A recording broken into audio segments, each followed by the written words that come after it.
Now, I'm going to give the floor to Mr. Erik Lakomaa. Mr. Lakomaa is a scientist at the Stockholm School of Economics.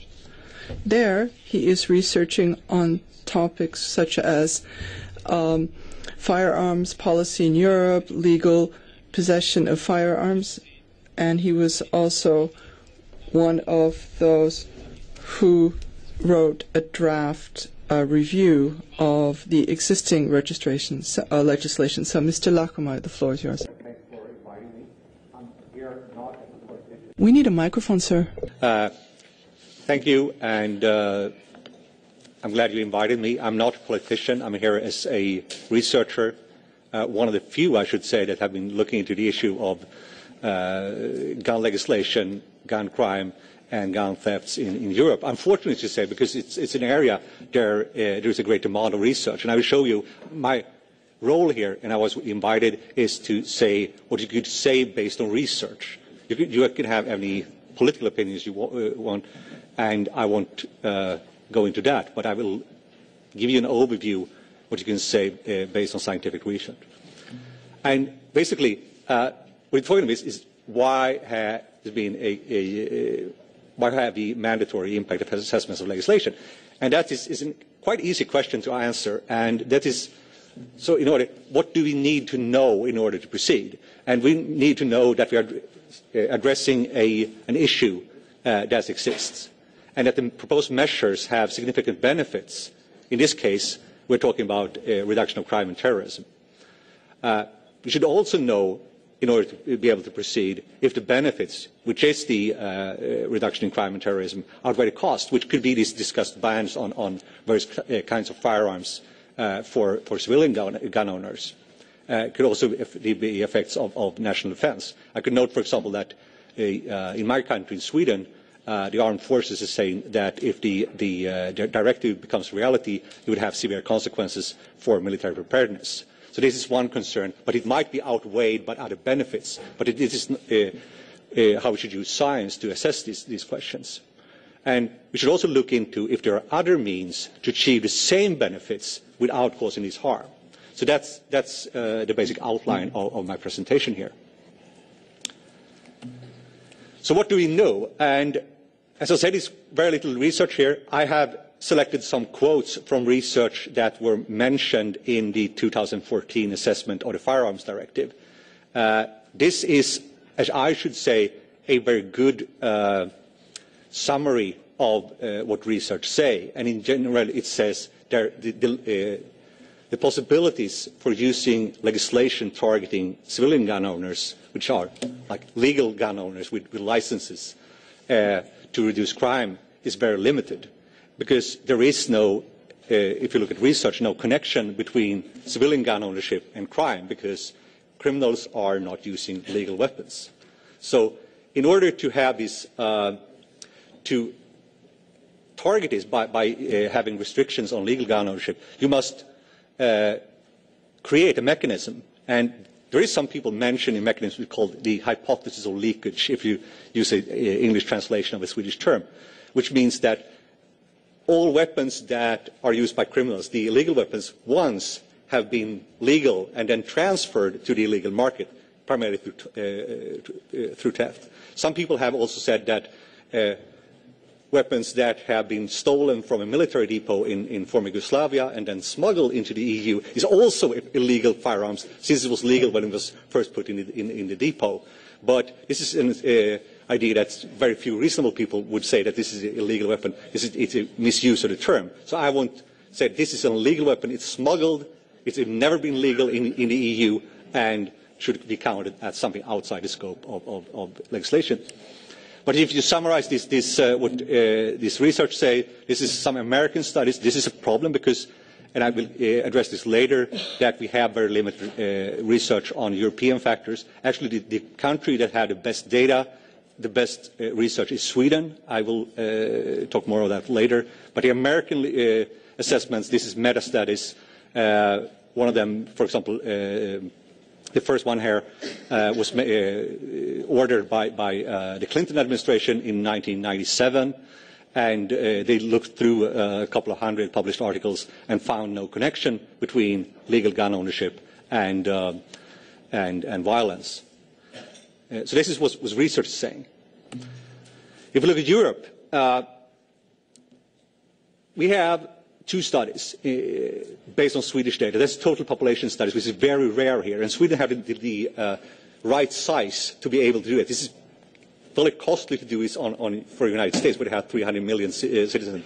In Sweden, with less than 10, it's possible. You can also do it over a longer time period, so you can see variances over time and see trends, etc. There are some other European studies, but they are targeting individual years, so you can't see if this is was extraordinarily high in like 2007, and we had or if this is normal. But in Sweden, we have data that we could look into these issues.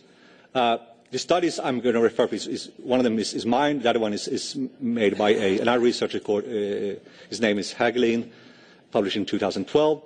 What I did was I looked into all thefts of firearms, all reported thefts from 2003 to 2010. Hagelin investigated which firearms had actually been used in crime. So he could track the types. He could also track the origins of the weapons used. So you can see if this is a stolen legal firearm, or is this been smuggled, or supplied by the military, homemade, etc. But he tracked all of them. And these 2 studies are, from perspective, unique since they have the very long-term and total population data. What I found is that, to summarize, that the number of thefts is very low.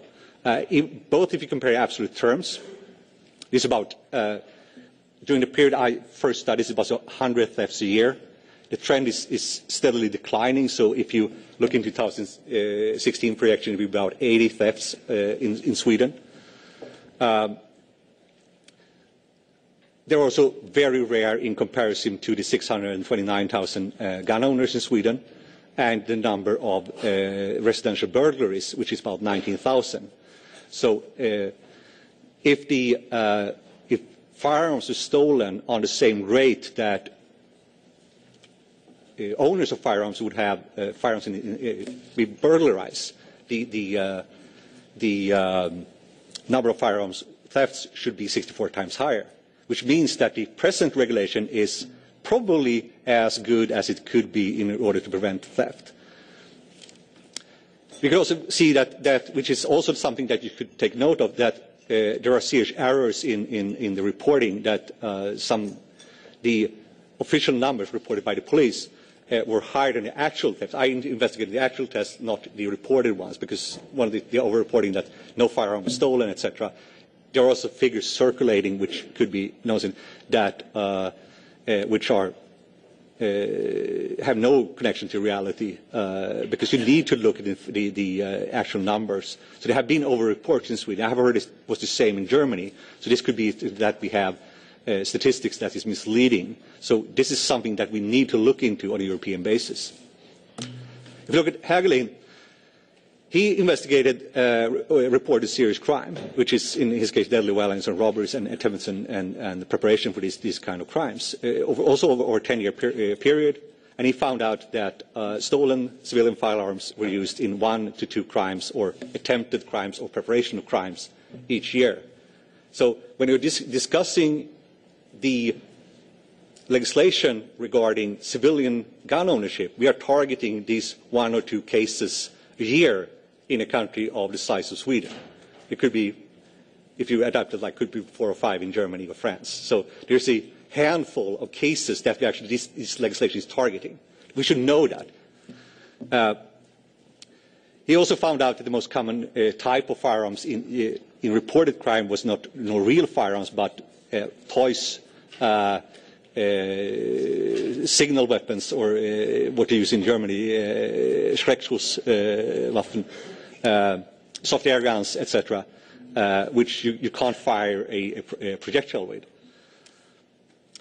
He could also figure out, which he's not alone in finding that most weapons used in crime are smuggled into Europe from the Balkans. This is, so based on research, if you should do something, you should probably targeting smuggling instead of targeting civilian gun ownership, because he has much higher chance to have some impact on the criminal use of guns than the ideas that we could, for some reason, make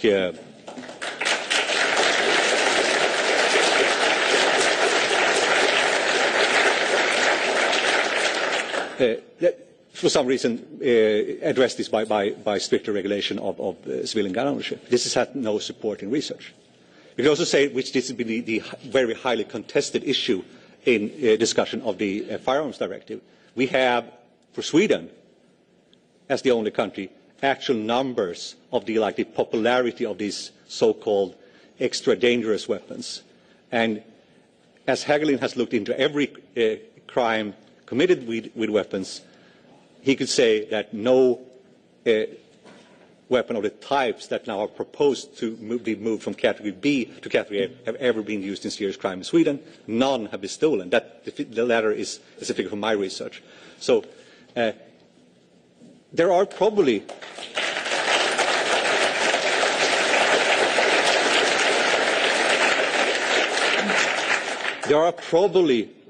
some examples of such weapons used in crime. Of course, Sweden is a small part of Europe. It's like 5% or something of the total population, which means, or less than 5%. It might be, but it's probably a handful of cases we are discussing.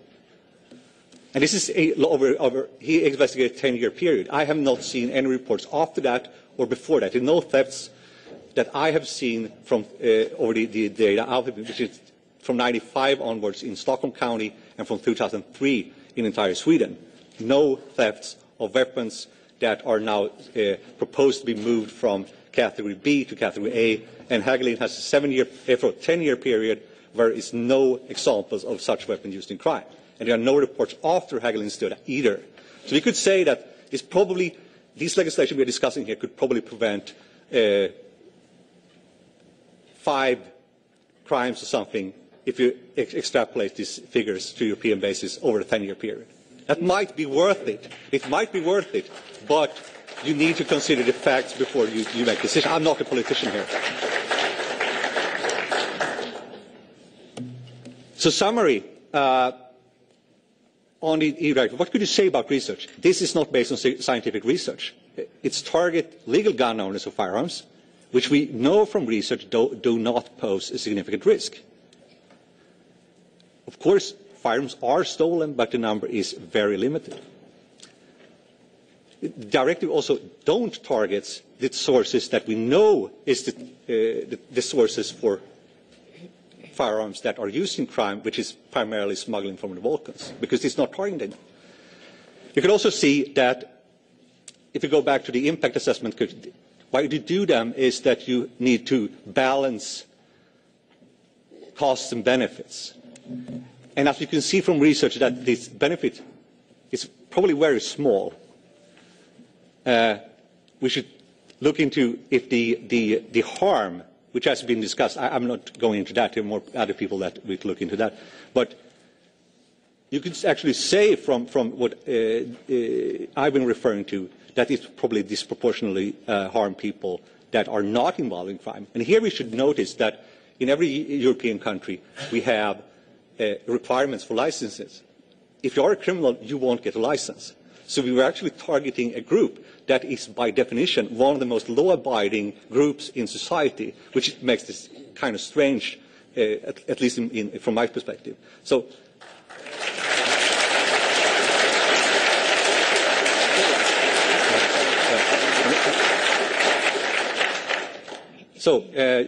thank you. That was my last slide.